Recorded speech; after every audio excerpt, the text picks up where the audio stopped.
இயேசு கிறிஸ்துவின் இணையற்ற நாமத்தினால் உங்கள் அனைவரையும் வாழ்த்தி வரவேற்கிறேன். கர்த்தர் நல்லவர், அவர் எப்பொழுதும் நன்மை செய்கிற தேவனாக இருக்கிறார். மாத்திரமல்ல, சத்தியத்தின்படி அவர் ஏற்கனவே எல்லாவற்றையும் நமக்காக செய்து முடித்திருக்கிறார். ஆமென்.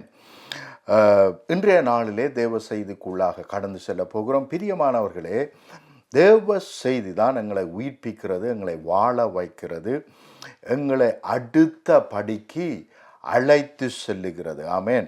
ஆகவே தேவ வசனத்தை அனுதினமும் தியானிக்க வேண்டியது அவசியம், எப்பொழுதும் தியானிக்க வேண்டியது அவசியம்.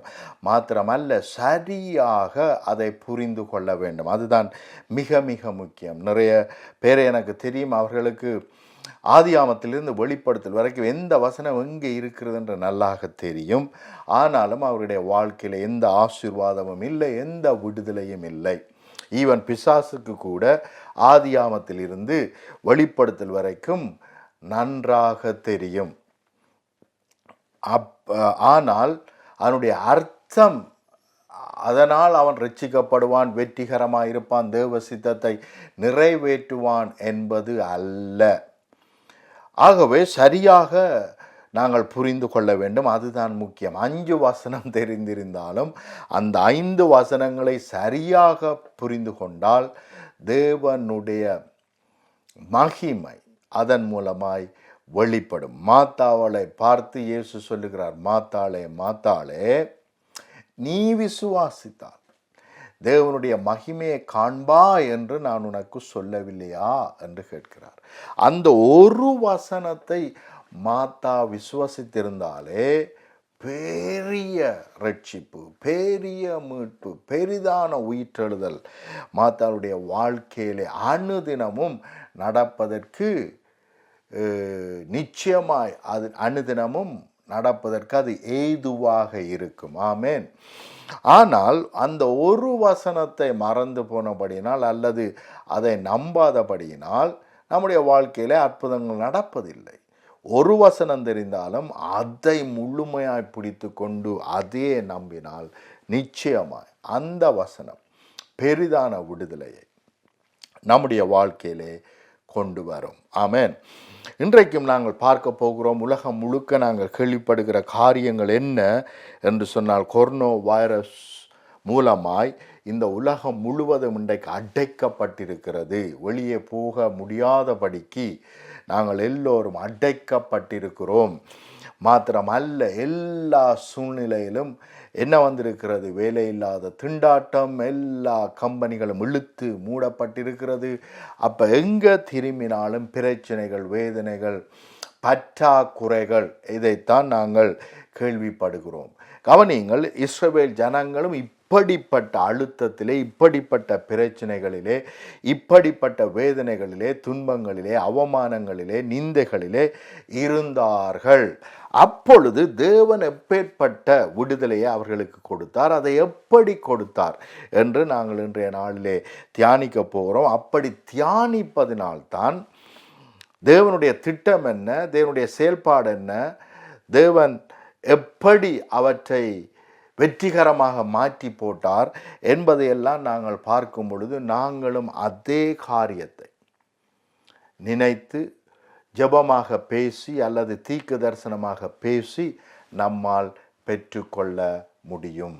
ஆமென். விடுதலையை ஈஸியாக, இலகுவாக பெற்றுக்கொள்ள முடியும். ஆமென். எசேக்கியேல் 36 அதிகாரம் 1 தொடக்கம் 15 வரைக்கும் நீங்கள் வாசிக்கும்படி நான் அன்போடு கேட்டுக்கொள்கிறேன். நேரம் அதிகம் இல்லாதபடினால் நான் 6 15 வரைக்கும் தான் நான் படிக்கப் போகிறேன். ஆனால் அவர்கள் கடந்து சென்ற பிரச்சனைகள் என்ன என்பதை குறித்து ஒரு 9 குறிப்பு நாங்கள் பார்க்க போகிறோம்.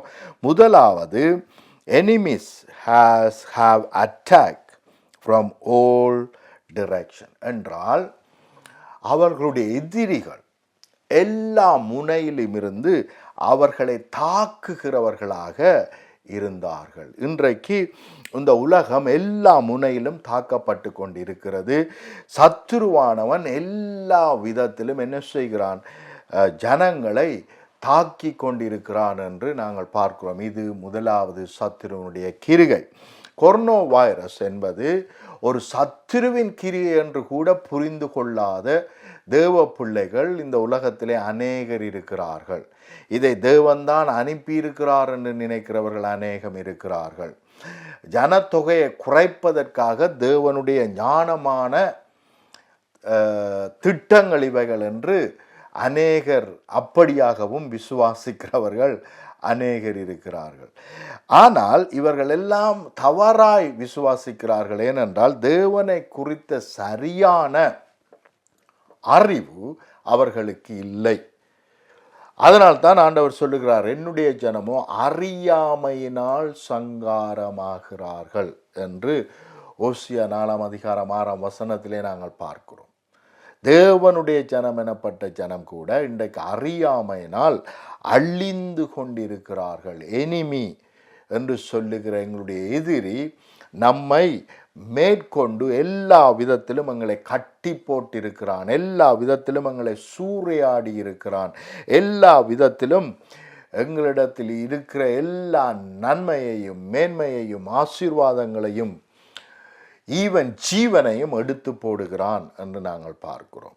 ஆனால் தான் வேதம் தெளிவாக சொல்லுகிறது, திருடன் திருடவும் கொல்லவும் அழிக்கவும் வருகிறான். இதற்காக தான் பிசாசு வருகிறான், திருடவும் கொல்லவும் அழிப்பதற்காக. நீங்கள் இந்த உலகத்திலே இப்பொழுது நடந்து கொண்டிருக்கிற எல்லா காரியத்தையும் நீங்கள் பார்ப்பீர்களானால் இந்த 3 கேட்டகரிகளில் தான் இவைகள் அடங்கும்: கொல்லுதல், திருடல், அழித்தல். ஆகவே இவைகள் சத்துருவினிடத்திலிருந்து வருகிறது என்று வேதம் சொல்லுகிறது. இயேசு சொல்லுகிறார், நானோ இவைகளை தர வராமல் இவைகளிலிருந்து மீட்டு உங்களுக்கு ஜீவனை கொடுக்க வந்திருக்கிறேன் என்று இயேசு சொல்லுவதை நாங்கள் யோவான் 10:10 வாசிக்கலாம். ஆகவே கவனிங்கள், எல்லா விதத்திலும் எதிரிகள் கூடி நம்மை தாக்குகிறார்கள் என்று முதலாவது பார்த்தோம். இரண்டாவதாக, making the property of many nation என்று சொன்னால் எங்களுக்கு சொந்தமானவர்களை பிடுங்கி மற்றவர்களுக்கு கொடுப்பது, அல்லது எங்களையே நிறைய பேருக்கு கீழே நம்மை போடுவது, நிறைய அதிகாரிகளுக்கு கீழே நிறைய தேசங்களுக்கு கீழே அடிமைகளாய் எங்களை வைத்திருப்பது. அப்போ இப்படியாக அநேக வேளைகளிலே சத்துரு அநேகரை அடிமைகளாக வைத்திருக்கிறான். அவர்கள் இருக்க வேண்டிய நிலைமை வேறு, இருக்க வேண்டிய பதவிகள் வேறு. அநேக தீர்க்கதரிசிகள் சொல்லுகிறார்கள், தேவன் டொனால்ட் ட்ரம்பை தான் அமெரிக்காவுக்கு பிரசிடண்டாக நியமித்தார் என்று சொல்லுகிறார்கள். ஆனாலும் சத்ருவானவன் எல்லா விதமான கிரிகையை நடப்பித்து அவரை அந்த பதவிக்கு வராதபடிக்கு தடுத்து நிறுத்தினான் என்று நாங்கள் பார்க்கிறோம். அதே போலத்தான் இங்கே பார்க்கிறோம், நாங்கள் சரியான பதவிக்கு வந்து சரியாக செயல்பட்டால் நிறைய பேருக்கு ஆசீர்வாதம் வந்துவிடும் என்பதற்காக எங்களை தவறான டிபார்ட்மெண்ட், தவறான தொழிலிலே, தவறான பதவிகளிலே, தவறான பிஸ்னஸ்களிலே அல்லது தொழில்களிலே அவன் நம்மை வைத்திருக்கிறான். தவறான இடங்களிலே நம்மை அங்கே கட்டி வைத்திருக்கிறபடினால் நாங்கள் அதுதான் தேவ சித்தம் என்று எண்ணி நாங்கள் அங்கே உட்கார்ந்திருக்கிறோம் அடிமைகளாக. எகிப்து தேசத்திலே இஸ்ரவேல் ஜனங்கள் அடிமைகளாக வாழுவது தேவசித்தம் அல்ல. ஆனால் அதுதான் தேவசித்தம் என்று அவர்கள் அடிமைகளாக இருந்தார்கள். அதே போலத்தான் நாங்களும் இன்றைய நாட்களிலே அப்படியாக இருக்கிறோம். எனிமி பல தேசங்களிலே நம்மை விற்று போட்டான் என்று நாங்கள் பார்க்கிறோம். மாத்திரமல்ல, எங்களுக்கு அவமானங்களையும் வேதனைகளையும் துன்பங்களையும் அவன் கொண்டு வருகிறான். தேவனுடைய பிள்ளைகள் இன்றைக்கு அநேக இடத்திலே அவமதிக்கப்படுகிறார்கள், துன்புறுத்தப்படுகிறார்கள், வேதனையை அனுபவிக்கிறார்கள், மிகவும் வறுமையை அனுபவிக்கிறார்கள், இழப்புக்களை அவர்கள் அனுபவிக்கிறார்கள். இவைகள் எல்லாம் சத்துருவானவன் தான் கொண்டு வந்தான் என்று இந்த அதிகாரத்திலே தேவன் திட்டமாக பேசுகிறார். ஆகவே 1 தொடக்கம் 5 வசனம் வரைக்கும் நீங்கள் கவனமாக படிக்க வேண்டும். இப்படியான வேதனைகள், துன்பங்கள், அழிவுகள், அவமானங்கள், நிந்தைகள், இழப்புக்கள், இவைகள் எல்லாவற்றையும் சத்துரு நம்முடைய வாழ்க்கையிலே கொண்டு வருகிறான் என்று பார்க்கிறோம். நாலாவதாக அழிவுகளை கொண்டு வருகிறான்.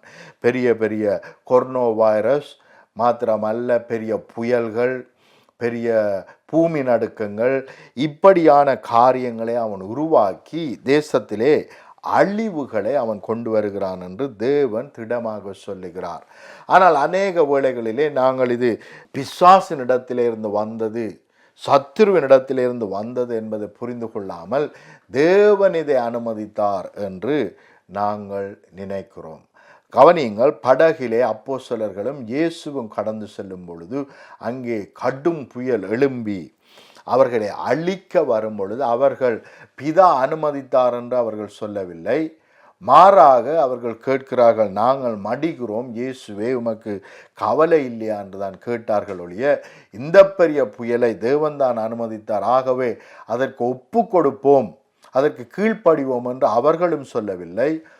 இயேசுவும் அப்படி சொல்லவில்லை. மாறாக இது பிசாசினிடத்தில் இருந்து வந்தது, சத்துருதான் அழிக்கவும் கொல்லவும் திருடவும் வருகிறான் என்பதை அறிந்து இறையாதே அமைதலாயிரு என்று அவர் கட்டளையிட்டார் என்று பார்க்கிறோம்.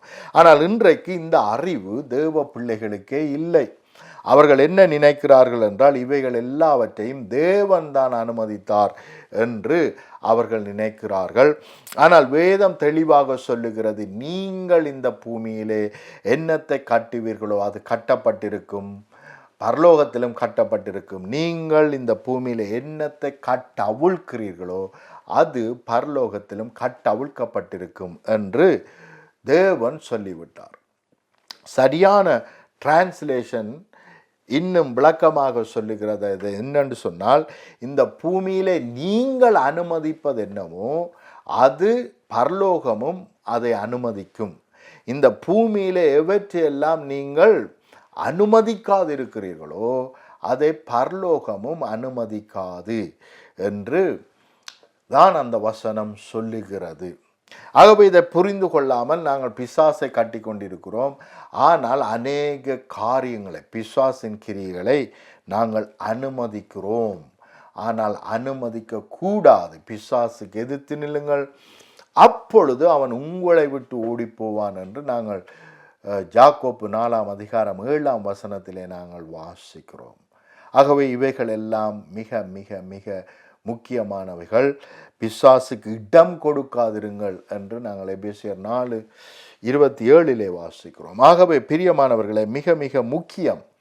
இவைகள் எல்லாம் சத்துருவானவன் நம்முடைய வாழ்க்கையிலே கொண்டு வருகிறான். வேஸ்ட், நிறைய பேர் இன்றைக்கு மணியை வேஸ்ட் பண்ணி இருக்கிறோம், காலங்களை நேரங்களை வேஸ்ட் பண்ணி இருக்கிறோம், ஆப்பர்ச்சுனிட்டிஸை நாங்கள் வேஸ்ட் பண்ணி இருக்கிறோம்.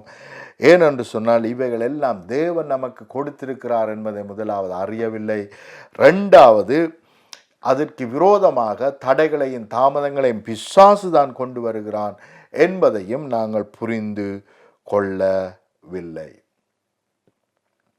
அப்ப இதை அறிந்திருந்தால், புரிந்து கொண்டிருந்தால், இவற்றிற்கு விரோதமாக நாங்கள் பேசியிருக்க முடியும். மாறாக இவைகளை நாங்கள் எங்களுடைய வாழ்க்கையில் ஏற்றுக்கொண்டு அதுதான் தேவ சித்தம், தேவ திட்டம் என்று நினைத்தபடியினால் நாங்கள் எல்லாவற்றையும் இழந்து போன தேவ பிள்ளைகளாக, எல்லா விதத்திலும் அழிக்கப்படுகிற, வேதனைக்குள்ளாக, துன்பத்துக்குள்ளாக கடந்து செல்லுகிற தேவ பிள்ளைகளாக நாங்கள் இருக்கிறோம். ஓசியா 4:6 சொன்னபடி, என்னுடைய ஜனங்களோ அறியாமையினால் சங்காரமாகிறார்கள் என்ற வார்த்தையின்படி அறியாமையினால் நாங்கள் எங்களுடைய ரட்சிப்பு, எங்களுடைய மீட்பு, எங்களுடைய சுகம், எங்களுடைய ஆசீர்வாதம் எல்லாவற்றையும் இழந்து கொண்டு இருக்கிறோம். ஏனென்றால் சரியாக நாங்கள் தேவனையும் அவர் செய்து முடித்தவைகளையும் அறிந்து கொள்ளவில்லை, புரிந்து கொள்ளவில்லை. அடுத்ததாக நாங்கள் பார்க்கிறோம், எனிமி எங்களுக்கு சொந்தமாக வேண்டிய எல்லா நன்மைகளையும் அவன் திருடிக்கொண்டான் என்று இந்த வசனங்களிலே பார்க்கிறோம். ஆகவே அவன் திருடுகிறவனாய் இருக்கிறான். அவன் திருடவும் கொல்லவும் அழிக்கவும் வருகிறான் என்று பார்த்தோம். அப்போ ஒரு காரியம் எங்களிடத்திலிருந்து திருடிக் கொள்வது. அப்போ அநேக காரியங்களை நாங்கள் இழந்து காணப்படுகிறோம். பணத்தை இழந்து காணப்படுகிறோம், பதவிகளை இழந்து காணப்படுகிறோம், அவமானங்கள். இன்னொரு சத்துருடைய பெரிதான ஒரு தந்திரம் அவமானத்தை கொண்டு வருவது. தேவ ஊழியக்காரர்களுக்கு அவமானத்தை கொண்டு வருகிறது. அப்போ தேவனுடைய பிள்ளைகளுக்கு அவமானத்தை கொண்டு வருகிறது. மாத்திரமல்ல, அவருடைய நேம், அவருடைய நல்ல சாட்சியை கெடுப்பது. இவைகள் எல்லாம் பிசாசின் கிரிகைகளாய் இருக்கிறது. நீங்கள் முதலாம் எசேக்கியேல் 36 அதிகாரம் 1ஆம் வசனத்திலிருந்து 5ஆம் வசனம் வரைக்கும் வாசிப்பீர்களானால் எப்பேற்பட்ட அழிவுகள், எப்பேற்பட்ட தீன்மைகள் எல்லாம் இஸ்ரவேல் ஜனங்களை மேற்கொண்டு இருக்கிறது. அவமானங்கள், நிந்தைகள், வேதனைகள், துன்பங்கள், இவைகள் எல்லாம் அவர்களை மேற்கொண்டிருக்கிறது. சிதறடிக்கப்படுதல் என்பதெல்லாம் சத்துருவானவனுடைய திட்டங்களும் தீர்மானங்களுமாய் இருக்கிறது. மாத்திரமல்ல, உங்களுடைய நாமத்தை ஒரு தேசத்தில் மாத்திரமல்ல பல தேசங்களிடையே உங்களுடைய பெயர்களை கெடுப்பது, தவறாக உங்களை குறித்து பிரச்சாரம் பண்ணி தவறான காரியங்களை போய் சொல்லி உங்களுடைய நாமங்களை இல்லாமல் பண்ணுவது என்பது ஒரு பிசாசுனுடைய பெரிய தந்திரமாய் இருக்கிறது. அப்போ இந்த சூழ்நிலையிலே தேவன் என்ன செய்ய விரும்புகிறார்? இப்பேற்பட்ட பிரச்சனைகளிலே தேவன் இவைகள் எல்லாவற்றிலும் நாங்கள் கடந்து செல்லும் பொழுது இவைகள் தேவனுக்கு சித்தம், ஆகவே இதன்படியாக நீங்கள் நடந்து கொள்ளுங்கள் அல்லது கடந்து செல்லுங்கள் என்று சொன்னாரா? அல்லது அவருடைய உண்மையான திட்டம் என்ன, நோக்கம் என்ன, அவருடைய எண்ணம் என்ன, அவர் செய்து முடித்தது என்ன, இவற்றையெல்லாம் மேற்கொள்ளும்படிக்கு அவர் எங்களிடத்திலிருந்து எதிர்பார்க்கிறது என்ன என்பதையெல்லாம் நாங்கள் அறிந்து கொள்வோமானால், புரிந்து கொள்வோமானால் நிச்சயமாக நாங்கள் ஜெய கிறிஸ்துக்களாய், ஜெய கிறிஸ்தவர்களாய் எங்களால் நிச்சயமாய் வாழ முடியும். ஆமென். 6ஆம் வசனத்திலிருந்து எசேக்கியேல் 36ஆம் அதிகாரம் 6ஆம் வசனத்திலிருந்து நான் வாசிக்கிறேன். ஆகையினால் நீ இஸ்ரவேல் தேசத்தை குறித்து தீர்க்க தரிசனம் உரை. அப்போ இவ்வளவு பிரச்சனைகள் அவர்களை சூழ்ந்திருக்கிறது. நிந்தைகள், அவமானங்கள், துன்பங்கள், பற்றாக்குறைகள், வேதனைகள், தடைகள், தாமதங்கள், நோய்கள், நொடிகள், இப்படி பலவிதமான காரியங்கள் அவர்களை மேற்கொண்டிருக்கிறது. இவைகள் எல்லாம் பிசாசினால் அவர்களுக்கு வந்திருக்கிறது. ஆனால் தேவன் என்ன சொல்லுகிறார் என்றால், தீர்க்க தரிசன முறை, உபவாசமிரு, அவர்ஸ் கணக்காய் உபவாசம் இருந்து ஜெபி என்று அவர் சொல்லவில்லை. ஜெபம் என்றாலே தீர்க்க தரிசனம் உரைப்பதுதான் என்பதை குறித்து நான் பேசி வருகிறேன். ஆகவே நீங்கள் என்னத்தை எல்லாம் விசுவாசித்து பேசுகிறீர்களோ அதுதான் ஜெபம் என்று பல செய்திகளை நான் கொடுத்திருக்கிறேன். பல விதத்திலே அதை நிரூபித்து நான் காண்பித்தும் இருக்கிறேன். ஆகவே பிரியமானவர்களே, யூடியூப்புக்கு போய் பிரைம் மினிஸ்ட்ரி என்று சொல்லி நீங்கள் டைப் செய்வீர்களானால் அங்கே பலவிதமான செய்திகள் உண்டு. ஆகவே அவற்றை பாருங்கள். அங்கே primeministries.org என்று நீங்கள் இணையதளத்துக்கு போவீர்களானால் தமிழ் டெலிவிஷன் 24 மணி நேரமும் இருக்கிறது, ஆங்கில டெலிவிஷன் 24 மணி நேரமும் இருக்கிறது. ஆகவே அங்கே போய் இவைகளை கற்றுக்கொள்ளுங்கள், மிகவும் அவசியம். வருத்தப்பட்டு பாரம் சுமக்கிறவர்களே என்னிடத்தில் வாருங்கள் என்று மாத்திரம் இயேசு சொல்லாமல் என்னிடத்தில் கற்றுக்கொள்ளுங்கள் என்று அவர் சொல்லுகிறார். அவரிடத்தில் கற்றுக்கொள்வதன் மூலமாய், அந்த கற்றுக்கொண்டவைகளை அப்பியாசப்படுத்துவதன் மூலமாய்த்தான் நாங்கள் இளைப்பாறுதலுக்குள் பிரவேசிக்க முடியும். வருத்தப்பட்டு பாரம் சுமக்கிறவர்களே என்னிடத்தில் வாருங்கள், நான் உங்களுக்கு இளைப்பாறுதல் தருவேன் என்று சொல்லி கொண்டிருப்பது நமக்கு இளைப்பாறுதலை தராது. இன்றைக்கு நிறைய பேர் அந்த வசனத்தையே திருப்பி திருப்பி திருப்பி திருப்பி சொல்லி கொண்டிருப்பதனால் அவர்களுக்கு இளைப்பாறுதல் வரவில்லை. மாறாக அதற்கு கீழே எழுதப்பட்டிருக்கிறது, என்னிடத்தில் கற்றுக்கொள்ளுங்கள். நாங்கள் பார்த்தோம், அறியாமையினால் நாங்கள் சங்காரமாகிறோம்.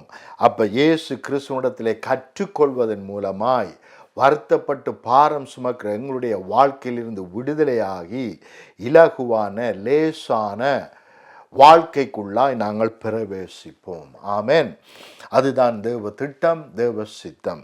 கவனியுங்கள், இந்த இடத்திலே 40 நாள் உபவாசித்து ஜெபி என்று அவர் சொல்லவில்லை. 24 மணி நேரம் அந்நிய பாஷையில் ஜெபி என்று அவர் சொல்லவில்லை. மாறாக அவர் சொல்லுகிறார், நீ இஸ்ரவேல் தேசத்தை குறித்து தீர்க்க தரிசனம் உரைத்து, கவனிங்கள், மலைகளுக்கும் மேடுகளுக்கும் ஆறுகளுக்கும் பள்ளத்தாக்குக்கும் சொல்ல வேண்டியது என்னவென்றால், அப்ப அதனால தான் இயேசுவே சொல்லுகிறார், நீ ஒரு வழியால வரும் பொழுது அங்கே மலை தடையாக இருக்குமானால்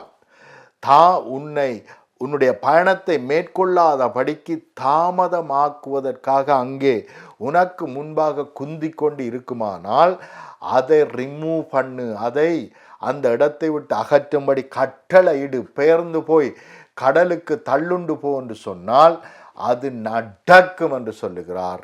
மாத்திரமல்ல, அப்படி சொல்லி நீ சொன்னது, கவனியுங்கள், வசனத்தை கவனியுங்கள், இயேசு சொன்னது அல்ல, அல்லது ஐயா ஒரு வார்த்தை சொல்லும் நான் குணமாவேன் என்பது அல்ல.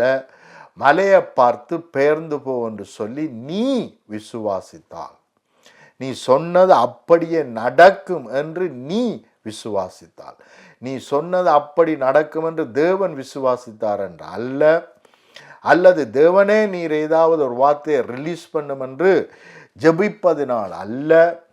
நாங்கள் கட்டளையிட்டு விட்டு அல்லது தீர்க்க தரிசனம் உரைத்து விட்டு இங்கிருந்து அப்பாலே போ என்று கட்டளையிட்டு அல்லது தீர்க்க தரிசனம் அப்படி உரைத்து விட்டு நான் சொன்னதுதான் நடக்கும், தேவன் சொன்னது அல்ல, தேவ பிள்ளையாய் இருக்கிற நான் சொல்லுகிறது அப்படியே நடக்கும் என்று விசுவாசித்தால் அது அப்படியே நடக்கும் என்றுதான் வேதம் சொல்லுகிறது. அப்ப எல்லாமே எங்களுடைய விசுவாசத்தின்படி தான் செயல்படுகிறது, ஒழிய தேவ விசுவாசத்தின்படி அல்ல. தேவன் ஏற்கனவே ஆயத்தப்படுத்தி விட்டார். எங்களை மேற்கொள்வதற்காக எல்லா நன்மையும், எல்லா விடுதலையும், எல்லா ரட்சிப்பும் ஆயத்தமாக இருக்கிறது. ஆனால் நாங்கள் கட்டளையிட்டால்தான் அது நம்மை மேற்கொள்ள முடியும். ஆகவேதான் அவர் சொல்லுகிறார், தீர்க்க தரிசன முறை எங்கே உரைக்க வேண்டும் என்றால், எங்கெல்லாம் தடைகள் இருக்கிறதோ, தாமதங்கள் இருக்கிறதோ, எந்த இடத்திலெல்லாம் செழிப்பு வர வேண்டுமோ, எந்த இடத்திலெல்லாம் விடுதலை வர வேண்டுமோ, எந்த இடத்திலெல்லாம் சுகம் வர வேண்டுமோ, எந்த இடத்திலெல்லாம் உயிர்த்தெழுதல் வர வேண்டுமோ, அந்த இடத்திலே தீர்க்க தரிசனமாக அந்த உயிர்த்தெழுதலை பேச வேண்டும், சுகத்தை பேச வேண்டும், விட்டுதலையை பேச வேண்டும், ரட்சிப்பை பேச வேண்டும், செழிப்பை பேச வேண்டும், ஆசீர்வாதத்தை பேச வேண்டும். அப்படி பேசும் பொழுது எந்த ஏரியாவை பார்த்து, எந்த ஃபேக்டரியை பார்த்து, எந்த தோட்டத்தை பார்த்து, எந்த துறவை பார்த்து, எந்த மரத்தையும் செடிகளையும் பார்த்து, எந்த மலைகளை பார்த்து, அல்லது எந்த காட்டாத்தி மரத்தை பார்த்து நாங்கள் பேசுகிறோமோ அந்த வார்த்தை அப்படியே அவைகளை மேற்கொள்ளும். அப்ப இங்கே பார்க்கிறோம், நீ என்ன செய்ய வேண்டுமாம், நாங்கள் தீர்க்கதரிசனம் உரைக்க வேண்டுமாம். என்னத்தை பார்த்து? மலைகளுக்கும் மேடுகளுக்கும் ஆறுகளுக்கும் பள்ளத்தாக்குகளுக்கும் சொல்ல வேண்டியது என்னவென்றால், கர்த்தராகிய ஆண்டவர் உரைக்கிறார், இதோ நீங்கள் புறஜாதிகள் செய்யும் அவமானத்தை சுமந்தபடியினால் நான் என் எரிச்சலினாலும் என் உக்கிரத்தினாலும் பேசினேன். ஆதலால் கர்த்தராகிய ஆண்டவராகிய நான் என் கரத்தை உயர்த்துவேன், உங்களை சுற்றிலும் இருக்கிற ஜாதிகள் தங்களுடைய அவமானத்தை நிச்சயமாய் சுமப்பார்கள் என்று சொல்லுகிறேன்.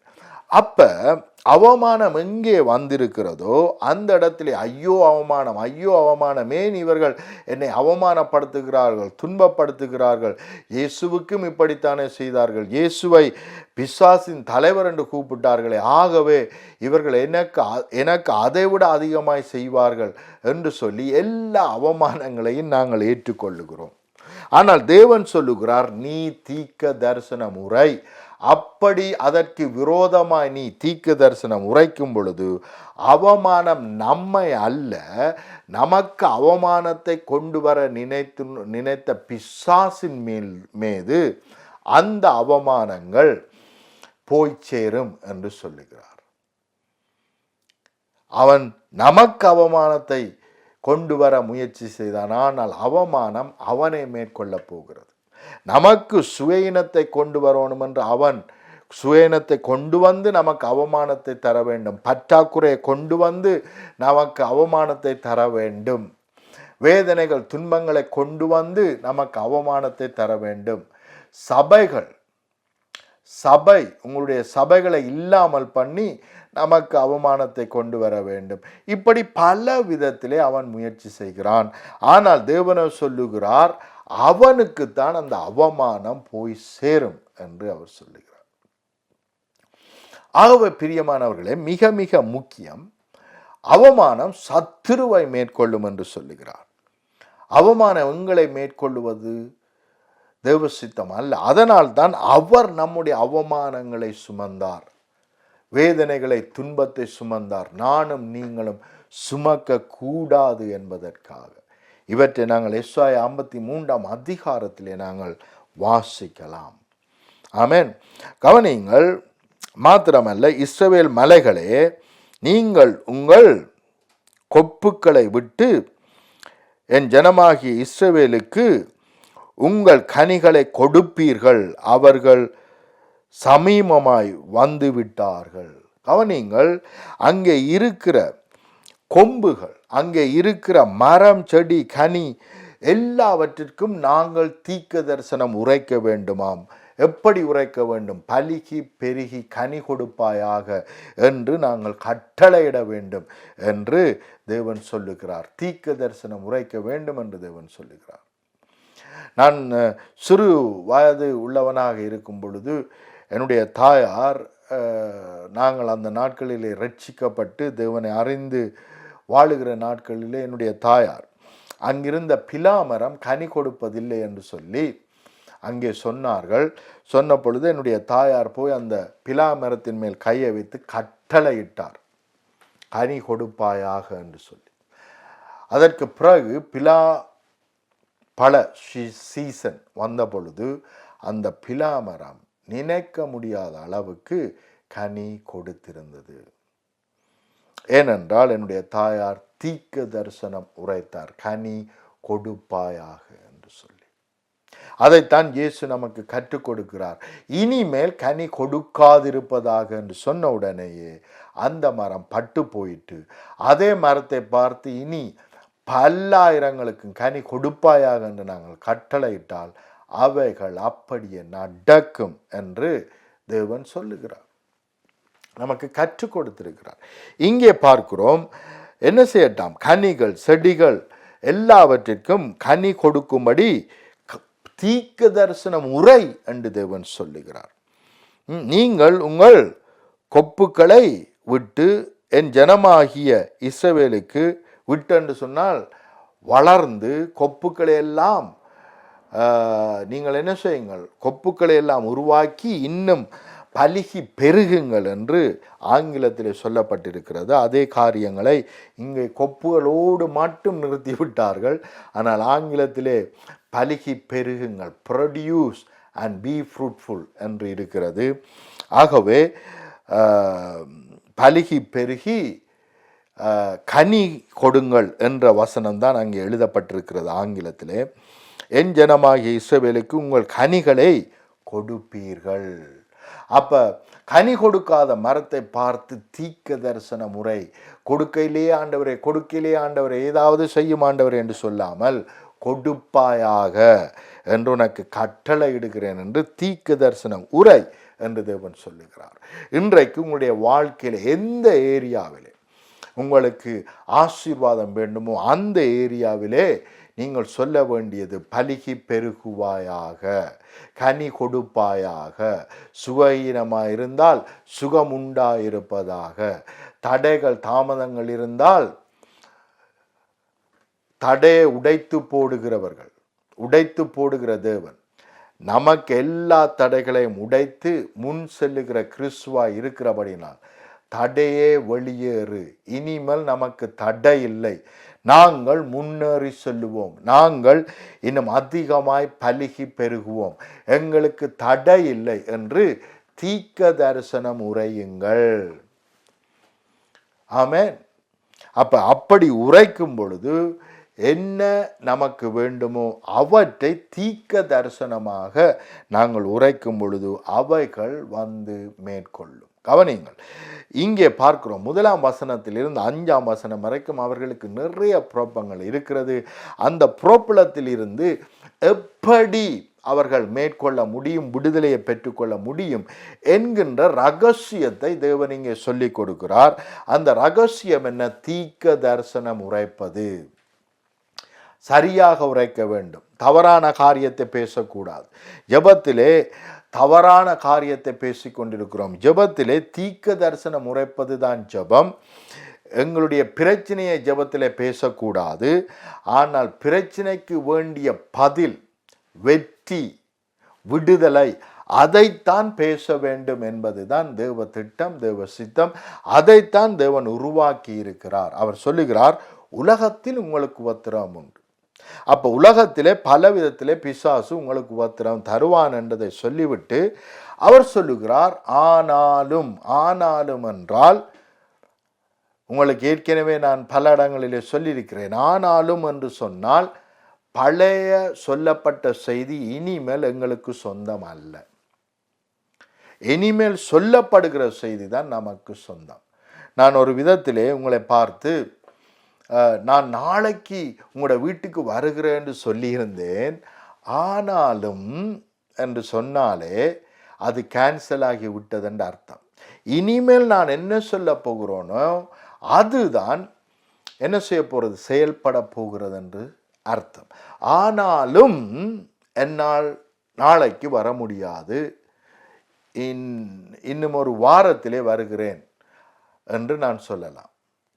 ஆனாலும் நான் சொன்ன 6 மணிக்கு என்னால் வர முடியாது, ஆனால் 10 மணிக்கு நான் வருகிறேன் என்று சொல்லலாம். அப்போ ஆனாலும் என்ற ஒரு வசனம் வந்தாலே முன்னாடி சொல்லப்பட்ட செய்தி தடை செய்யப்பட்டு விட்டது, ரத்து செய்யப்பட்டது என்று அர்த்தம். அப்போ உலகத்தில் உங்களுக்கு உபத்திரவம் உண்டு, ஆனாலும் என்று சொன்ன உடனேயே பழைய செய்தி ரத்து செய்யப்பட்டு விட்டது, புதிய செய்தி தான் என்னையும் உங்களை மேற்கொள்ள போகிறது. அந்த செய்தி என்ன? ஆனாலும் திடம் கொள்ளுங்கள், நான் உலகத்தை ஜெயித்தேன். அப்ப கிறிஸ்து ஜெயத்தை நமக்கு கொடுத்திருக்கிறார். அப்ப அவர் நமக்கு கொடுத்த ஜெயத்தை நாங்கள் பேச வேண்டுமே ஒழிய நாங்கள் உலகத்தில் உபத்திரம் இருக்கிறது, உலகத்தில் உபத்திரம் இருக்கிறது, ஐயோ இயேசு சொன்னார் என்று உபத்திரவத்தை ஏற்றுக்கொள்ளக்கூடாது, உபத்திரவத்தை தியானிக்கக்கூடாது, உபத்திரவத்தை பேசக்கூடாது.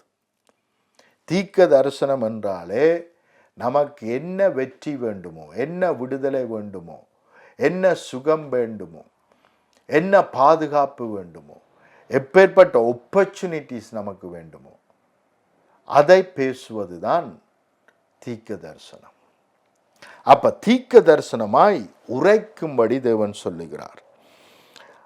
இங்கே பார்க்கிறோம் 7ஆம் வசனம், ஆகையால் கர்த்தராகிய ஆண்டவராய் இருக்கிற நான் என் கரத்தை உயர்த்துவேன், உங்களை சுற்றிலும் இருக்கிற ஜாதிகள் தங்களுடைய அவமானத்தை நிச்சயமாய் சுமப்பார்கள் என்று சொல்லுகிறேன். ஏனென்றால் அவர்கள் மூலமாய்த்தான் அவமானம் இந்த இஸ்ரவேல் ஜனங்களுக்கு வந்தது.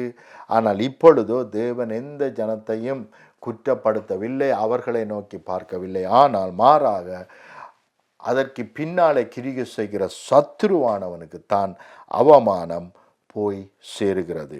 8வது வசனத்திலே நாங்கள் பார்க்கிறோம், இஸ்ரவேல் மலைகளே, கவனிங்கள், மலைகளுக்கு பேசுங்கள், உங்களுடைய ஆஃபீஸை பார்த்து பேசுங்கள், உங்களுடைய சுயஈனத்தை பார்த்து பேசுங்கள். உங்களுடைய குறைவுகளை பார்த்து நிறைவுண்டாயிருப்பதாக என்று பேசுங்கள். உங்களுடைய தோல்விகளை பார்த்து வெற்றி உண்டாயிருப்பதாக என்று தீர்க்க தரிசனம் உரையுங்கள். இங்கே இஸ்ரவேல் ஜனங்கள், மலைகளே, நீங்கள் உங்கள் கொம்புகளை விட்டு என் ஜனமாகிய இஸ்ரவேலுக்கு உங்கள் கனிகளை கொடுப்பீர்கள். கொம்புகளை விட்டு என்றால் கொம்புகளை அகற்றி அல்ல, கொம்புகளை என்றால் என்ன, கிளைகளை உருவாக்கி அதன் மூலமாய் கனிகளை கொடுங்கள் என்றுதான் இங்கே சொல்லுகிறார். உங்கள் கொம்புகளை விட்டு என் ஜனமாகிய இஸ்ரவேலுக்கு உங்கள் கனிகளை கொடுப்பீர்கள், அவர்கள் சமீபமாய் வந்து விட்டார்கள். கவனியுங்கள், எப்படி கட்டளையிடுகிறார். மரங்களுக்கு, செடிகளுக்கு, மலைகளுக்கு கட்டளையிடுங்கள், தீர்க்க தரிசனம் உரையுங்கள் என்று அவர் சொல்லுகிறார். இதோ நான் உங்கள் பட்சத்திலிருந்து உங்களை கண்ணோக்குவேன், நீங்கள் பண்படுத்தப்பட்டு விதைக்கப்படுவீர்கள். கவனியுங்கள், அப்ப ஆண்டவர் சொல்லுகிறார், நான் உங்கள் பட்சத்தில் இருக்கிறேன், ஆசீர்வாதத்தை பெற்றுக்கொள்ளும்படிக்கு உங்களை நான் தயார்படுத்தி இருக்கிறேன், அல்லது உங்களுக்காக எல்லாவற்றையும் ஆயத்தப்படுத்தி இருக்கிறேன். ஆமென். நீங்கள் பலுகி பெருகுவீர்கள் என்றுதான் தேவன் சொல்லுகிறார். அப்படியாக தீர்க்க தரிசனம் உரைக்கும்படி தேவன் இங்கே நம்மிடத்தில் கேட்கிறார். நான் உங்கள் மேல் இஸ்ரவேல் வம்சமாகிய மனுஷர் யாவரையும் வர்த்திக்க பண்ணுவேன், பட்டணங்கள் குடியேற்றப்படும், அவாந்தரமான ஸ்தலங்கள் கட்டப்படும். கவனிங்கள், தேவனுடைய சித்தம் என்ன? அப்ப இன்றைக்கு இடிந்து போய்கொண்டிருக்கிற உலகத்தை பார்த்து அது இப்படியே அழிந்து போகட்டும் என்பது தேவ சித்தம் அல்ல. இவைகள் எல்லாம் கட்டப்பட வேண்டும், நாட்டப்பட வேண்டும். அழிந்து போயிருக்கிற குடும்பங்கள் கட்டப்பட வேண்டும், நாட்டப்பட வேண்டும். பிஸ்னஸ் ஸ்தாபனங்கள் கட்டப்பட வேண்டும், நாட்டப்பட வேண்டும். தேசங்கள் கட்டப்பட வேண்டும், நாட்டப்பட வேண்டும் என்று தேவன் விரும்புகிறார். நான் உங்கள் மேல் இஸ்ரவேல் வம்சமாகிய மனுஷர் யாவரையும் வர்த்திக்க பண்ணுவேன். கவனிங்கள், அதுதான் தேவ சித்தம். வர்த்திக்க பண்ணுவது, பலுகி பெருக பண்ணுவது தேவ சித்தமாயிருக்கிறது. பட்டணங்கள் குடியேற்றப்படும். எங்கெல்லாம் ஒருவருமே இல்லாமல் காடாக வனாந்தரமாக இருக்கிறதோ அந்த இடத்திலெல்லாம் என்ன செய்யப்படுமாம்? குடி ஏற்றப்படும். அவாந்தரமான ஸ்தலங்கள் கட்டப்படும் என்றுதான் தேவன் சொல்லுகிறார். இப்படியாக தீர்க்க தரிசனம் உரைக்க வேண்டும். நாங்கள் கடந்து செல்லும் பொழுது வயல்வெளிகளை பார்க்கிறோம், வெட்டாந்தரையாய் இருக்கிற நிலங்களை பார்க்கிறோம். அவற்றையெல்லாம் பார்த்து செழிப்படுவாய் அடைவாயாக, பலுகி பெருகுவாயாக, கனி கொடுப்பாயாக என்று நீங்களும் நானும் பேச வேண்டும். பேசாமல் இருக்கக்கூடாது. ஐயோ பார், இப்படியெல்லாம் இருக்க வறண்டு போற்றுது என்று பேசக்கூடாது. கட்டப்படுவாயாக, செழிப்படைவாயாக, விருத்தி அடைவாயாக, கனி கொடுப்பாயாக என்று நாங்கள் பேச வேண்டும். ஆமென். 11ஆம் வசனம், உங்கள் மேல் மனுஷரையும் மிருக ஜீவன்களையும் பெருகி பலுகும்படி வர்த்திக்க பண்ணுவேன். கவனிங்கள், ஜனங்களை மாத்திரம் தேவன் வர்த்திக்க பண்ணுகிறார் அல்ல, ஜனங்களுக்கு தேவையான சகலத்தையும் அவர் வர்த்திக்க பண்ணுகிற தேவனாக இருக்கிறார். அப்ப இஸ்ரவேலே, நான் உன்னை வர்த்திக்க பண்ணுவேன் என்று சொல்லி ஜனங்களை மாத்திரம் அவர் வர்த்திக்க பண்ணிவிட்டு அந்த ஜனங்களுக்கு தேவையான உணவுகள், மிருகங்கள் அல்லது இறைச்சி இப்படியான வகைகள் பலுகி பெருகாமல் இருந்தால் பட்டினியிலே இவர்கள் செத்து போய் விடுவார்கள். அப்ப தேவன் அப்படிப்பட்ட முட்டாள் அல்ல. இன்றைக்கு அநேகர் அப்படித்தான் நினைக்கிறார்கள். அநேகர் நினைக்கிறார்கள் கொரோனா வைரஸை தேவன் அனுப்பினதின் நோக்கம் சனத்தொகையை இந்த பூமியிலே குறைப்பதற்காக என்று சில ஞானிகள் என்று நினைக்கிறவர்கள் தங்களை அப்படி நினைத்து சொல்லுகிறார்கள். ஆனால் உண்மை அது அல்ல. அழிந்து போயிருக்கிற தேசங்கள், கட்டப்பட வேண்டும், ஜனங்கள் பலுகி பெருக வேண்டும் என்பதுதான் தேவ திட்டம், தேவ சித்தமாக இருக்கிறது. மாத்திரமல்ல, ஜனங்களை மாத்திரமல்ல, மிருக ஜீவன்களையும் பலுகி பெருகும்படி வர்த்திக்க பண்ணுவேன். பூர்வ நாட்களில் நீங்கள் இருந்த நிலையில் நான் உங்களை ஸ்தாபித்து என்றால், முன்னாடி நீங்கள் ஆசீர்வாதமாக இருந்த நிலையில் உங்களை ஸ்தாபித்து, உங்கள் முந்தின சீரை பார்க்கிலும் என்று சொன்னால் முந்தின ஐஸ்வர்யத்தை பார்க்கிலும் உங்களுக்கு நற்கீர் உண்டாக செய்வேன். ஆங்கிலத்தில் அழகாக இருக்கிறது, முந்தின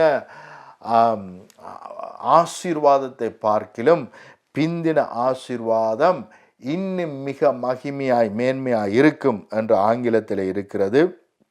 இங்கே உங்கள் முந்தின சீரை பார்க்கிலும் உங்களுக்கு நற்சீர் உண்டாக செய்வேன், அதனால் நான் கர்த்தர் என்று அறிந்து கொள்வீர்கள். கவனிங்கள், எப்படி நாங்கள் தேவனுக்குள் இருக்கிறோம், தேவ ஆசீர்வாதத்திற்குள் இருக்கிறோம், தேவ ரட்சிப்புக்குள் இருக்கிறோம் என்பதை அறிந்து கொள்ள முடியும் என்று சொன்னால், அவருடைய ஆசீர்வாதம் இன்னும் அதிகமாய் எல்லா ஏரியாவிலும் பலுகி பெருகுவதனால் மாத்திரமே. இங்கே பாருங்கள், இப்பேற்பட்ட ஆசீர்வாதத்தை கூறிவிட்டு தீர்க்க தரிசனமாய் பேசு என்று கூறிவிட்டு சொல்லுகிறார், முன்னிருந்த ஆசீர்வாதங்களை பார்க்கிலும் மேன்மையான மகிமையான நற்சீர் பொருந்தின ஆசீர்வாதங்கள் உங்களை மேற்கொள்ளும், அதனால் நான் கர்த்தர், நானே தேவன் என்று நீ அறிந்து கொள்வாய். அப்ப நீங்களும் நானும் இவர்தான் மெய்யான தேவன், இவர்தான் ஆசீர்வதிக்கிற தேவன், இவர்தான் விடுதலை ஆக்கிற தேவன், இவர்தான் எங்களுக்கு சுகத்தை அளிக்கிற தேவன், இவர்தான் எல்லா தடைகளிலும் இருந்து எங்களை விடுதலையாக்கி மேன்மையான இடங்களிலே உட்கார வைக்கிற தேவன் என்று அறியும்படிக்கு மேன்மையான ஆசீர்வாதம், முன்னிருந்ததை பார்க்கிலும் மேன்மையான ஆசீர்வாதம் நம்மை மேற்கொள்ளும் என்று சொல்லுகிறார். அப்ப மேன்மையான ஆசீர்வாதம் நம்மை மேற்கொள்ள வேண்டும் என்பதே தேவ திட்டம், தேவ சித்தமாக இருக்கிறது. ஆமென். நான் உங்கள் மேல் என் ஜனமாகி இஸ்ரவேல் மனுஷரை நடமாட பண்ணுவேன். நான் உங்கள் மேல் என் ஜனமாகிய இஸ்ரவேலின் மனுஷரை நடமாட பண்ணுவேன். இந்த உங்கள் மேல் என்று பேசுகிறது அங்கே இருக்கிற மலைகளுக்கு கட்டளையிடு. மலைகளை பார்த்து உங்கள் மேல் என் ஜனமாகி இஸ்ரவேல் மனுஷரை நடமாட பண்ணுவேன், அவர்கள் உன்னை கையாளுவார்கள், அவர்களுக்கு சுதந்திரமாயிருப்பாய், நீ இனிமேல் அவர்களை சாக கொடுப்பதில்லை. கவனிங்கள், மலைக்கு கட்டளையிடட்டாம் என்னென்று, என்னுடைய ஜனம் இஸ்ரவேல் ஜனம் அங்கே குடிகொள்ளும், நீ அந்த ஜனங்களுக்கு ஆசீர்வாதமாய் இருப்பாய், அந்த ஜனங்களுக்கு செடிகளை பிறப்பிப்பாய், கனிகளை பிறப்பிப்பாய், அந்த ஜனங்களை ஆசீர்வாதமாய் வைத்திருப்பாய், ஒருவரையும் நீ சாகடிக்க மாட்டாய், ஒருவரும் சாவதில்லை என்று தேவன் அந்த மலைகளுக்கு கட்டளையிடும்படி சொல்லுகிறார். அப்ப தேசங்களிலே புயல்கள், வேதனைகள், ஈவன் என்ன வந்தால், அங்கே போர் வந்தால் ஐயோ போர் வருகிறது என்று சொல்லாமல் அந்த தேசத்துக்கு கட்டளையிட்டாம் என்னண்டு, நீ ஒரு பொழுதும் ஒருவனையும் சாகடிப்பதில்லை, ஒருவனும் சாகிறதில்லை என்று நாங்கள் தீர்க்க தரிசனம் உரைக்க வேண்டுமாம். அதுதான் ஜெபம், கட்டளையிட வேண்டுமாம். ஆமென். கர்த்தராகிய ஆண்டவர் சொல்லுகிறது என்னவென்றால், ஜனங்கள் உன்னை பார்த்து நீ மனுஷரை பட்சிக்கிற தேசம் என்றும் நீ உன் ஜனங்களை சாக கொடுக்கிற தேசம் என்றும் சொல்லுகிறபடியினால் நீ இனிமேல் மனுஷரை பட்சிப்பதில்லை. பாருங்க, அந்த உலகத்தினுடைய ஸ்டேட்மெண்ட் என்ன சொல்லுதுண்டா, அந்த மலைகளுக்கு இருக்கிற பெயர் என்னென்று சொன்னால், கர்த்தராகிய ஆண்டவர் சொல்லுகிறது என்னவென்றால், ஜனங்கள் உன்னை பார்த்து, அங்கே சுற்றி இருக்கிற மலைகளை பார்த்து நீ மனுஷரை பட்சிக்கிற தேசம் என்றும், அந்த மலைகளுக்கு என்ன பெயர் கொடுக்கப்பட்டிருக்கிறது, நீ ஜனங்களை பட்சிக்கிற தேசம் என்றும் நீ உன் ஜனங்களை சாக கொடுக்கிற தேசம் என்றும் சொல்லுகிறபடியினால், இப்படி சொல்லிட்டு இருக்கிறாய், அதுதான் நடந்து கொண்டிருக்குது. ஆனால் நான் உனக்கு தீர்க்க தரிசனம் உரைக்கிறேன். என்னுடைய ஜனங்கள் உனக்கு தீர்க்க தரிசனம் உரைக்கிறார்கள். என்ன உரைக்கிறார்கள்? நீ இனிமேல் மனுஷரை பட்சிப்பதில்லை, இனிமேல் உன் ஜனங்களை சாக கொடுப்பதில்லை என்று கர்த்தராகிய ஆண்டவர் சொல்லுகிறார் என்று தீர்க்க தரிசனம் உரை என்று தேவன் சொல்லுகிறார். அல்லேலூயா. கவனிங்கள், அது மாத்திரமல்ல, நான் இனிமேல் ஜாதிகள் செய்யும் அவமானத்தை உன்னிடத்திலே கேட்க பண்ணுவதும் இல்லை, நீ ஜனங்களின் நிந்தையை இனிமேல் சுமப்பதும் இல்லை. இனிமேல் உங்களுக்கு அவமானம் வருகிறதில்லை, இழப்புக்கள் வருகிறதில்லை, வேதனைகள் துன்பங்கள் வருகிறதில்லை என்று தீர்க்க தரிசனம் உரையுங்கள் என்று சொல்லுகிறார். தேவனுடைய ஆசீர்வாதம் என்னை மேற்கொண்டிருக்கிறபடினால் எனக்கு நோய் இல்லை, நொடி இல்லை, சாபம் இல்லை, குறைவில்லை, பலவீனம் இல்லை. ஆமென். பாதுகாப்பினால் நிறையப்பட்டிருக்கிறேன். நான் போயிலும் ஆசீர்வதிக்கப்பட்டிருக்கிறேன், வருகையிலும் ஆசீர்வதிக்கப்பட்டிருக்கிறேன். நான் கையிட்டு செய்கிறது எல்லாம் ஆசீர்வாதமாய் மாறும் என்று சொல்லி நாங்கள் தீர்க்க தரிசனம் உரைக்க வேண்டும். அவமானம் இல்லை, நிந்தை இல்லை என்று நாங்கள் தீர்க்க தரிசனம் உரைக்க வேண்டும். நான் இனிமேல் புறஜாதிகள் செய்யும் அவமானத்தை உன்னிடத்திலே கேட்க பண்ணுவதில்லை. எங்களால் தேவன் நாங்கள் தவறான செய்திகளை கேட்க அனுமதிக்க மாட்டாராம் என்று சொல்லுகிறார். நீ ஜனங்களின் நிந்தையை இனிமேல் சுமப்பதில்லை. இனிமேல் நாங்கள் நிந்தைகளை சுமப்பதில்லை. நீ இனிமேல் என் ஜாதிகளை சாக கொடுப்பதில்லை. இவைகள் எல்லாம் நாங்கள் என்னத்தை பார்த்து பேசுகிறோம்? மலைகளை பார்த்து பேசுகிறோம். நீ மலையே, தேசமே, சபையே, நீ இனிமேல் எனக்கு நிந்தையை கொண்டு வருகிறதில்லை, அவமானத்தை கொண்டு வருகிறதில்லை. ஆமென். நீ இனிமேல் என் ஜாதிகளை சாக கொடுப்பது இல்லை என்று கர்த்தராகிய ஆண்டவர் உரைக்கிறார் என்று சொல் என்றார். கவனி. ஆமென். பிரியமானவர்களே, எந்த சூழ்நிலையிலும் தேவனுடைய ஆசீர்வாதத்தை பேசுங்கள், விடுதலையை பேசுங்கள், சுகத்தை பேசுங்கள், பாதுகாப்பை பேசுங்கள். ஆமென். அவருடைய சமாதானத்தை, சந்தோஷத்தை பேசுங்கள். அப்பொழுது அவைகள் நம்மை வந்து மேற்கொள்ளும் என்று சொல்லுகிறார். இன்றைக்கு தேசங்கள் எல்லாம் இன்றைக்கு மூடப்பட்டு மிகவும் வேதனையான இடத்திலே இருக்கிறது. இன்றைக்கு தேசங்கள் இன்னும் பயத்திலே இருக்கிறது. ஏனென்று சொன்னால் இனிமேல் இதை விட பயங்கரமான வைரஸுகள் வரலாம். நிறைய தேசங்கள் இதை கற்றுக்கொண்டு உருவாக்கி இதை தேசங்களை அழிப்பதற்காக பயன்படுத்தலாம். ஆகவே என்ன செய்ய போகிறோம் என்று கலங்கி கொண்டிருக்கிறார்கள். இதை விட பயங்கரங்கள் வரப்போகிறது என்று தேவன் வெளிப்படுத்தி இருக்கிறார். ஆனால் நானும் நீங்களும் பயங்கரத்தை குறித்து பேசாமல் என்னத்தை பேச வேண்டும்? பாதுகாப்பை பேச வேண்டும். ஆமென்.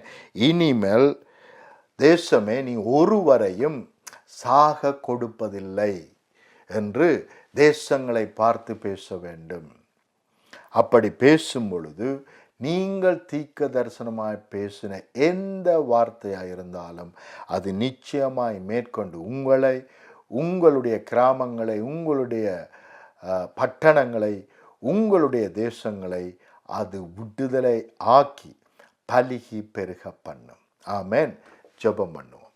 அன்பின் பிதாவே, இந்த வேளைக்காக உமக்கு நன்றி. உம்முடைய பிள்ளைகள் ஒவ்வொருவரும் தீர்க்க தரிசனம் உரைக்கிறவர்களாக மாறுவார்களாக. எல்லா ஏரியாவையும் பார்த்து தீர்க்க தரிசனம் உரைக்கிறவர்களாய் இவர்கள் மாறுவார்களாக. இவர்கள் பிரச்சனையை பேசாமல் அந்த பிரச்சனைக்கு தேவையான விடுதலையை பேசுவார்களாக, சுகத்தை பேசுவார்களாக, ஆசீர்வாதத்தை பேசுவார்களாக, ரட்சிப்பை பேசுவார்களாக, பாதுகாப்பை பேசுவார்களாக, ஜீவனை பேசுவார்களாக, மேன்மையையும் மகிமையையும் விடுதலையையும் அற்புதங்களையும் அடையாளங்களையும் பேசுவார்களாக. இவர்கள் எதிர்பார்க்கிற அற்புதங்கள், அடையாளங்கள், சுகங்கள், விடுதலைகள் இவர்களை மேற்கொள்ளுவதாக, ஆசீர்வாதம் மேற்கொள்ளுவதாக, முன்னிருப்பதை பார்க்கிலும் பல மடங்காய் ஆசீர்வதிக்கப்பட்டு உயர்த்தப்பட்டிருப்பதாக, எல்லாவற்றிற்கும் மேலாக உம்முடைய மெய்யான ரட்சிப்பு இவர்களை மேற்கொண்டு எல்லா ஏரியாவிலும் இவர்களை செழிப்படைய செய்வதாக சர்வ வல்லமை உள்ள இயேசுவின் நாமத்தினால் ஆமென், ஆமென், ஆமென்.